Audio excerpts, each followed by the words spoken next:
on either the Bible or the Quran have been dominant in the West, especially Christianity, for a couple of thousand years now. Now these structures are going to be called into question like never before. If you think the revolution of going into the Eastern religions was heavy in the 60s and 70s, that's nothing compared to what's going to happen in the next few years. Many, many millions of people are going to start strongly questioning the roots of Christianity and Islam, because those are both actually political movements, not spiritual movements. For example, let's take Christianity, because that's better known in the West than Islam. The history of Christianity is that this extraordinary being, Jesus Christ, showed up in Palestine, and then he disappeared for a while. And we know that he went to India. And then he came back. And within 2 or 3 years, he caused a revolution that was so serious and so threatening that the local Jewish leaders threw together a bogus criminal case against him. And they tried then to kill him. Of course, they couldn't kill him. And then he disappeared, leaving many disciples who he had personally taught. Then the Roman Empire, one by one, hunted down and killed all of those direct disciples of Jesus Christ. That was so that there were no more direct links with Jesus. Nobody who had the authority to say, no, that's not what Jesus really taught.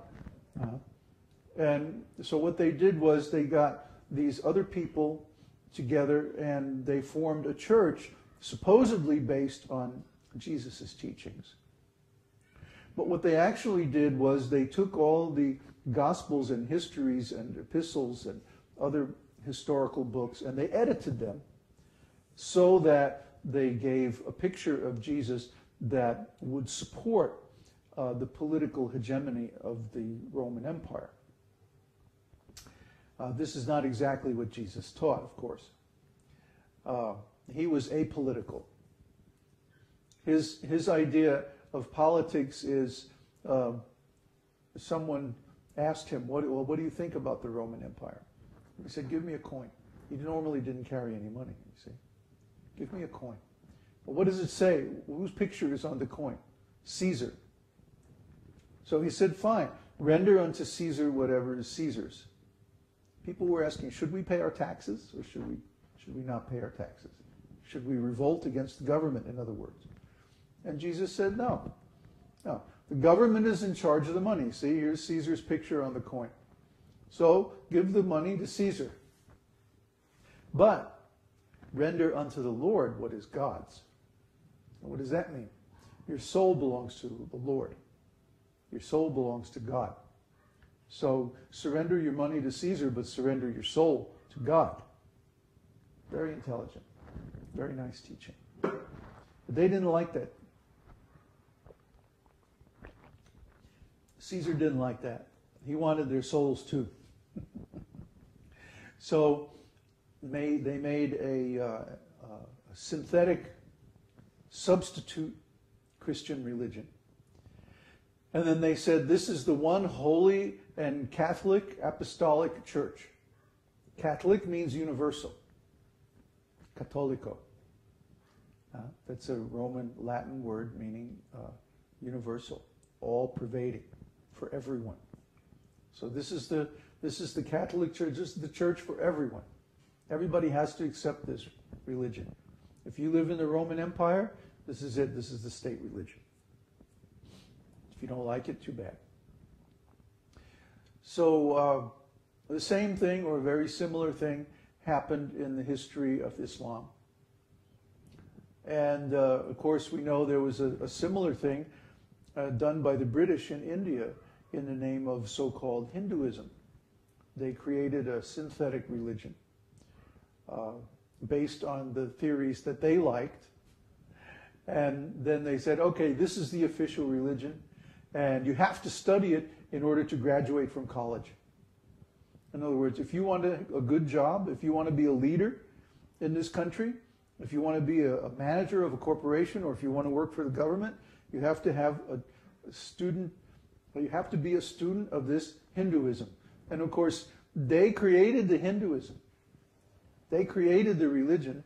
They picked the sect that they liked because its philosophy was completely nonsense, the Shankarite sect. And they made that sect the head of all the other religions in India. In other words, if you wanted to have a temple, if you wanted to have a church, if you wanted to have a spiritual group in India, you had to register with the official government agency, and that agency was controlled all by Shankarites, all by people following the philosophy of Shankara. And what was Shankara's philosophy? There is no God. Or if there is a God, that's just a temporary thing. Actually, we're all God. That's Shankara's philosophy. He tried to pitch it as a Vedic philosophy. Oh yes, this is based on Vedas, Upanishads. But his interpretation of Upanishads was, actually, Vyasadeva made a mistake. Vyasadeva was the compiler of the Vedas and Upanishads, the Mahabharata, all the important scriptures of India. And he said Vyasadeva made a mistake. Our interpretation of Vyasadeva's books is correct. Vyasadeva's own interpretation is not correct. Is that crazy or what? That's like you sitting on a branch of a tree saying, this is my branch, and I'm sitting here, and I'm taking this saw and sawing it off. What's going to happen? It will fall. And that's what happened. The whole society of India fell. Nice Vedic society that they had. Very prosperous, peaceful, low crime. It all fell apart because the British didn't like that. They didn't like the Indian society being powerful and peaceful and prosperous. They wanted to rip everybody off with their typical corporate strategy. So here was a society that was naturally resistant to corporatism because it was completely decentralized. See? Corporate ripoff is only possible when you have centralization of resources. You see? In other words, a monopoly. So the British tried to create monopolies. They created state-sponsored or state-run corporations in different areas, especially grain, like wheat and rice, spices, oil, vegetable oil at that time was very important, even water. The British used to actually buy Ganges water from the Ganges River, and put it in barrels and ship it all over the world. Because this Ganges water has a very special property. It never spoils.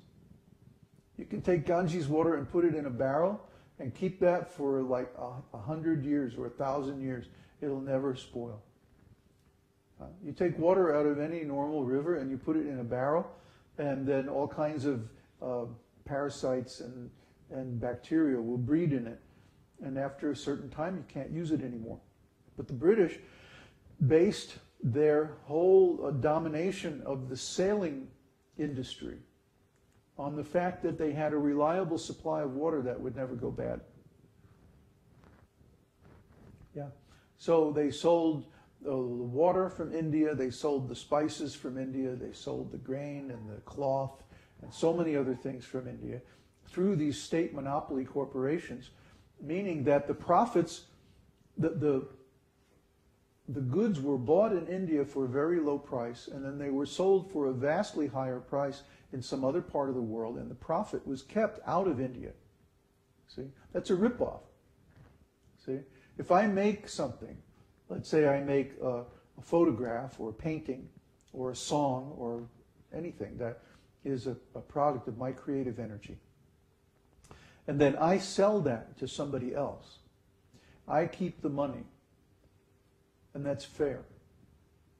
Okay? But let's say I sell this song to some corporation, like a record company. And then the record company goes out. I sell the song to the record company for 12 cents on a copy. 12 cents a copy. And then the record company goes out and sells the same song for $2 a copy. This is about what they charge on a CD. So you buy a CD from the record company, it costs $15, and there might be 7 songs, 8 songs on the CD. You just paid $2 a song.